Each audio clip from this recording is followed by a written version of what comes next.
Good evening everyone, welcome to civil services study practice set number 533 पर आ जाइए UP PCS के लिए। और इस टेस्ट में हम प्रैक्टिस करने वाले हैं वर्ल्ड ज्योग्राफी के प्रश्नों पर। ठीक है, तो चलिए स्टार्ट करते हैं। देखिए 150 प्रश्नों की संख्या है, 1/3 की माइनस मार्किंग के साथ यूपी पीएससी प्रीलिम्स के जीएस पेपर 1 में। ठीक है, 25 से 27 प्रश्न तक इसमें हिस्ट्री के आते हैं और 24 से 28, 27 या 25 प्रश्न तक जो है और कभी कभी 30 तक ज्योग्राफी के भी पूछे जाते हैं। ठीक है, अगर इनमें इन्वायरमेंट और इकोलॉजी के प्रश्नों को ऐड कर लो तो 40 प्रश्न तक हो जाते हैं कम से कम। ठीक है, तो प्रैक्टिस करते रहिएगा। चलिए स्टार्ट करते हैं। तो क्वेश्चन नंबर 1 पर आ जाइए। 19 ईस्ट रिज नामक जलमग्न ज्वालामुखी कटक किस महासागर में स्थित है? अटलांटिक, पैसिफिक, इंडियन या दक्षिण चीन सागर? बताइए, अटलांटिक महासागर में, प्रशांत महासागर में, हिंद महासागर में या दक्षिण चीन सागर में? एलिमिनेट करें। दक्षिण चीन सागर में नहीं है, प्रशांत महासागर में भी नहीं है, हिंद महासागर में है। ठीक है, अटलांटिक में नहीं है, तो इसका आंसर हो जाएगा ऑप्शन नंबर सी। तो 19 ईस्ट रिज की लंबाई है 5000 किलोमीटर और यह कटक बंगाल की खाड़ी से शुरू होकर दक्षिण की ओर जाती है। इसकी औसत चौड़ाई है लगभग 200 किलोमीटर। क्वेश्चन नंबर 2 पर आ जाइए। जापान के होन्शु और क्यूशु द्वीप पर कब परमाणु बम गिराए गए थे? किसने गिराए थे? चीन ने? नहीं, अमेरिका ने गिराए थे 1945 में। तो हिरोशिमा नगर जो है जापान के होन्शु द्वीप पर और नागासाकी नगर जो है वो क्यूशु द्वीप में स्थित है। ठीक है, इन दोनों नगरों पर अमेरिका ने सन 1945 में परमाणु बम गिराए थे। इम्पोर्टेंट है, याद रखिएगा। उन परमाणु बम के नाम क्या थे? लिटिल बॉय और फैटमैन। तीसरा प्रश्न है, निम्नलिखित कथनों पर विचार करेंगे, दो स्टेटमेंट के साथ बताइए कौन सा करेक्ट होगा। बेलेरिक द्वीप भूमध्य सागर में स्थित है और कॉर्सिका और सार्दिनिया द्वीप इटली के पश्चिम में स्थित हैं। करेक्ट है दोनों के दोनों स्टेटमेंट, सी है इसका आंसर। तो देखिए, बेलेरिक द्वीप समूह जो है स्पेन का हिस्सा है। यह द्वीप समूह भूमध्य सागर में स्थित है, यानी मेडिटेरियन में। इसका कुल क्षेत्रफल है 4992 वर्ग किलोमीटर और सार्दिनिया सिसिली के बाद भूमध्य सागर में स्थित दूसरा सबसे बड़ा द्वीप है और यह इटली का स्वायत्त क्षेत्र है, सार्दिनिया। ठीक है, क्वेश्चन नंबर 4 पर आ जाइए। इंपॉर्टेंट है ये, इससे कभी पूछेगा कि जोड़ता है, कभी पूछेगा कि अलग करता है। तो कभी तो प्रश्न बनता है किन दो देशों को अलग करता है जिब्राल्टर जल डमरू मध्य?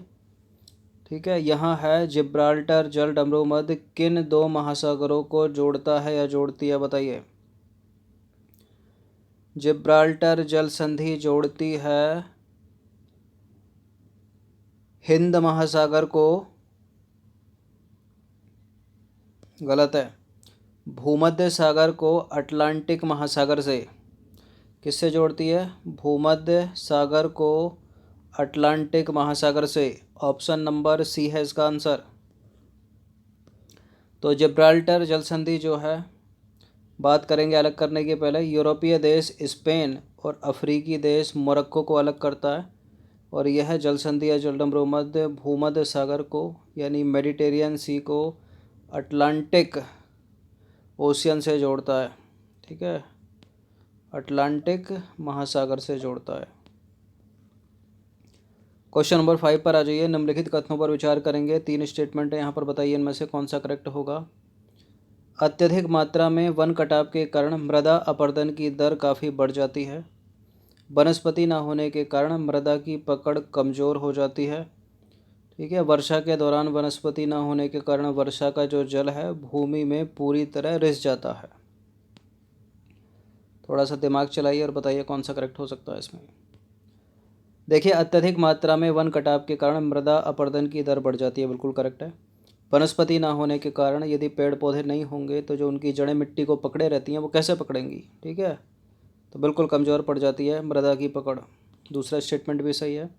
वर्षा के दौरान वनस्पति न होने के कारण वर्षा का जल भूमि में पूरी तरह रिस नहीं पाता, जिससे क्या है, ग्राउंड वाटर का लेवल जो है वो कम हो जाता है। ठीक है, गलत है तीसरा वाला स्टेटमेंट, रिसता नहीं है, रिस पाता ही नहीं है। ठीक है, तो थर्ड को एलिमिनेट करिए, जहाँ जहाँ 3 है वो नहीं होगा, इसका आंसर हो जाएगा केवल एक और दो, ऑप्शन नंबर बी।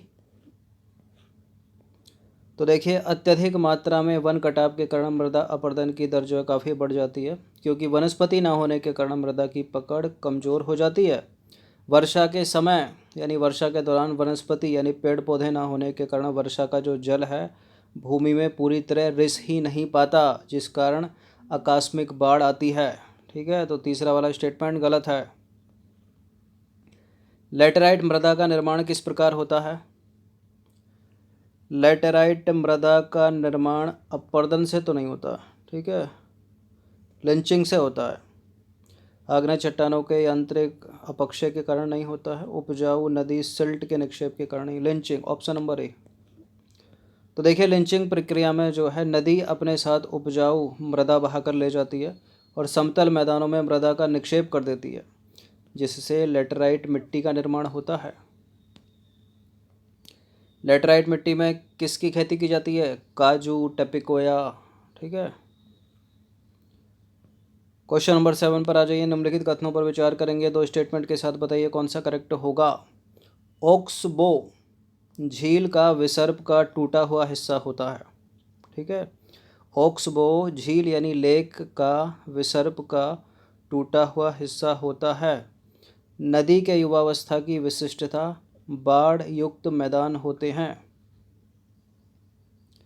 देखिए, बाढ़ युक्त मैदान जो है वो नदी की युवावस्था नहीं बल्कि प्रौढ़ावस्था, वृद्धावस्था की विशेषता है। ये भी पूछ लिया जाता है, नदी अगर युवावस्था में होगी तो वो बनाती है जलप्रपात, ठीक है, झरने, गड्ढे। गलत है दूसरा वाला स्टेटमेंट, केवल पहला वाला करेक्ट है। तो देखिए, बाढ़ युक्त मैदान जो है वो नदी की अंतिम अवस्था में दृश्यमान होते हैं, युवावस्था में नहीं, यानी वृद्धावस्था में हो गए। ठीक है, नदी की युवावस्था में बनते हैं गड्ढे, झरने और जलप्रपात। ठीक है, अगर झरने और जलप्रपात में डिफरेंस पूछे तो देखिए, झरने जो हैं किसी पहाड़ी से जो है अनवरत बहते रहते हैं, ठीक है, सटके भी बहते हैं ये, लेकिन जो जलप्रपात होता है वो किसी पहाड़ से अधिक ऊंचाई से गिरता है। ठीक है, तो इसमें पानी गिरता है और झरनों में जो है बहता है। क्वेश्चन नंबर 8 पर आ जाइए। निम्नलिखित निक्षेपात्मक गतिविधियों का अवलोकन करना है। मोरेन के सामने लिखा है ग्लेशियल निक्षेप, बर्चन के सामने लिखा है पवन निक्षेप, डेल्टा के सामने लिखा है फ्लूवियल निक्षेप, यानी नदियों से बनते हैं। सही है, तो वर्चन पवन निक्षेप है, ये भी सही है। मोरेन ग्लेशियर निक्षेप है, ग्लेशियल।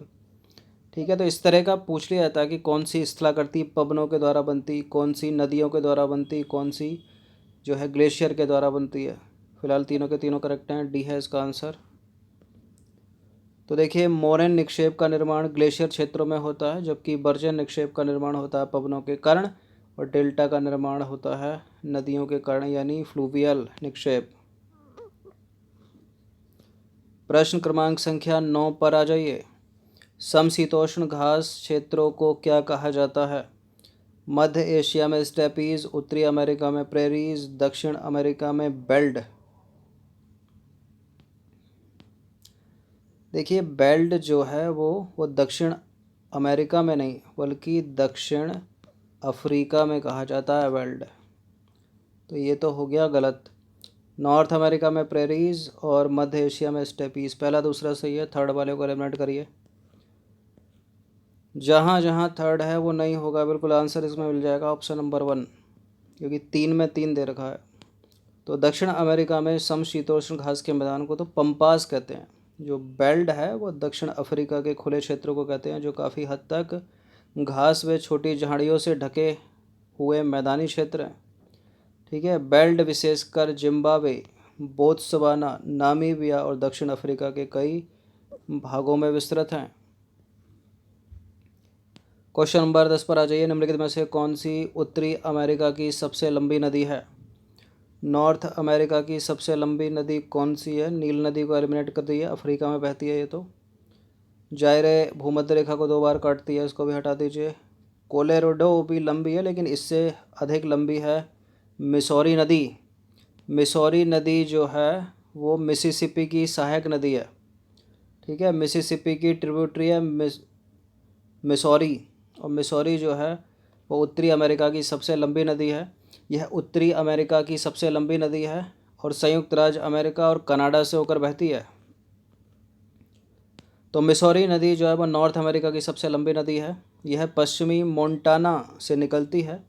मिसौरी नदी मेडिसन, जेफरसन और गेलेटिन नदियों के संगम से बनती है। मिसौरी नदी जो है वो मिसिसिपी नदी की एक सहायक नदी है, ठीक है। मिसौरी नदी की लंबाई है 4090 किलोमीटर और मिसौरी नदी संयुक्त राज्य अमेरिका और कनाडा से होकर बहती है। इसके बाद बात करते हैं कोलोराडो की। तो कोलोराडो नदी की लंबाई जो है वो 1450 किलोमीटर है। यह अमेरिका और मैक्सिको में प्रवाहित होती है। कुछ इस तरह से नक्शा है नॉर्थ अमेरिका का, ठीक है। इसके नीचे साउथ अमेरिका है। अब यहाँ ऊपर की तरफ है ये कनाडा, नीचे की तरफ है संयुक्त राज्य अमेरिका और यहाँ नीचे है मैक्सिको। तो यहाँ बहती है, ठीक है, मिसौरी, और यहाँ बहती है कोलोराडो। हरमट्टन क्या है? हरमट्टन क्या है? एक चक्रवाती तूफान, एक ठंडी जलधारा, एक गर्म पवन या एक सक्रिय ज्वालामुखी। तो इम्पोर्टेंट है, एक गर्म पवन है। तो देखिए हरमट्टन पश्चिमी अफ्रीका में बहने वाली शुष्क व धूलयुक्त पवन है और यह सहारा के दक्षिण से गिनी की खाड़ी तक बहती है। क्वेश्चन नंबर 12 पर आ जाइए। एंडीज़ पर्वत श्रृंखला जो विश्व की सबसे लंबी पर्वत श्रृंखला आपको पता हो, इसका जो विस्तार है निम्नलिखित में से किन देशों में है? बताइए। Colombia, Venezuela, Bolivia, Chile. Colombia में भी है, वेनेजुएला में भी है, बोलीविया में भी है, चिली में भी है, अर्जेंटीना में भी है, ठीक है। इसका आंसर हो जाएगा ऑप्शन नंबर डी 1 2 3 4 सभी। तो एंडीज़ पर्वत श्रृंखला जो है दक्षिण अमेरिका में Venezuela, Colombia, Ecuador, Peru, Bolivia, Argentina और चिली में स्थित है। इस पर्वत श्रृंखला की लंबाई है लगभग 7000 किलोमीटर और इसकी चौड़ाई है लगभग 500 किलोमीटर, ठीक है। लंबाई में इस तरह, चौड़ाई में इस तरह। चलिए क्वेश्चन नंबर 13 पर आ जाइए। 13वां प्रश्न है, फॉकलैंड द्वीप को लेकर किन 2 देशों के बीच विवाद है? फॉकलैंड को लेकर किन 2 देशों के बीच विवाद है? फॉकलैंड द्वीप को लेकर स्पेन फ्रांस के बीच नहीं है, वेस्ट इंडीज़ फ्रांस के बीच नहीं है, चिली इक्वाडोर के बीच नहीं है, यह है अर्जेंटीना और ब्रिटेन के बीच, ठीक है। ऑप्शन नंबर डी है इसका आंसर।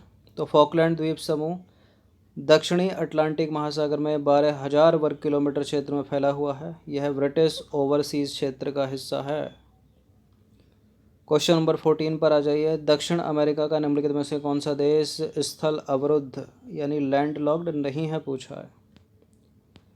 देखिए दक्षिण अमेरिका के केवल 2 ही कंट्री जो है लैंड लॉक्ड हैं, मतलब स्थल अवरुद्ध हैं। क्या होते हैं स्थल अवरुद्ध? कई बार बताया है, ठीक है। जिनकी सीमा किसी सागर महासागर से नहीं मिलती, उन देशों के चारों तरफ जो है दूसरे देश होते हैं, ठीक है, जो अपनी स्थलीय सीमा से उनको घेरे रहते हैं। तो बोलीविया, पराग्वे जो है ये 2 देश हैं दक्षिण अमेरिका के जो लैंड लॉक्ड हैं, लेकिन यहाँ पूछा है कि लैंड लॉक्ड नहीं है, तो ये दोनों तो हो गए लैंड लॉक्ड, ये उरुग्वे लैंड लॉक्ड नहीं है, ठीक है। तो इसका आंसर सी हो जाएगा। तो दक्षिण अमेरिका का बोलीविया, उत्तर पूरब में ब्राज़ील, दक्षिण पूरब में अर्जेंटीना, दक्षिण पश्चिम में चिली और उत्तर पश्चिम में पेरू से घिरा हुआ है, तो लैंड लॉक्ड है। पराग्वे की बात करें तो पराग्वे के पूरब में और उत्तर पूरब में है ब्राज़ील, पराग्वे के उत्तर पश्चिम में बोलीविया है, पराग्वे के दक्षिण और दक्षिण पश्चिम में अर्जेंटीना है, तो ये भी लैंड लॉक्ड हो गया। प्रश्न क्रमांक संख्या 15 पर आ जाइए। अंतिम प्रश्न है, केप अगुलहास किन 2 महासागरों को अलग करता है? केप अगुलहास किन 2 महासागरों को अलग करता है? एलिमिनेट करें। आर्कटिक महासागर अटलांटिक महासागर को नहीं। हिंद महासागर है लेकिन पैसिफिक नहीं है, तो एलिमिनेट हो जाएगा। पैसिफिक नहीं है, अटलांटिक है, तो एलिमिनेट हो जाएगा। तो इसका हो जाएगा हिंद महासागर और अटलांटिक महासागर। यानी ऑप्शन नंबर सी। तो केप अगुलहास दक्षिण अफ्रीका के वेस्टर्न केप में स्थित एक चट्टानी क्षेत्र है। यह दक्षिण अफ्रीका का सबसे दक्षिणी छोर है और यह हिंद महासागर और अटलांटिक महासागर को अलग करता है। ठीक है, इंडियन ओशियन को अटलांटिक ओशियन से। तो ये कुछ इंपॉर्टेंट 15 प्रश्न थे, इनकी प्रैक्टिस एक बार कर लीजिएगा वर्ल्ड ज्योग्राफी के।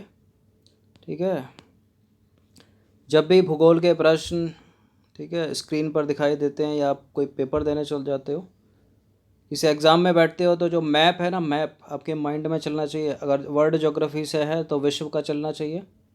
ठीक है, और इंडियन ज्योग्राफी से प्रश्न है तो भारत का नक्शा चलना चाहिए। चलिए, धन्यवाद, प्रैक्टिस करते रहिए।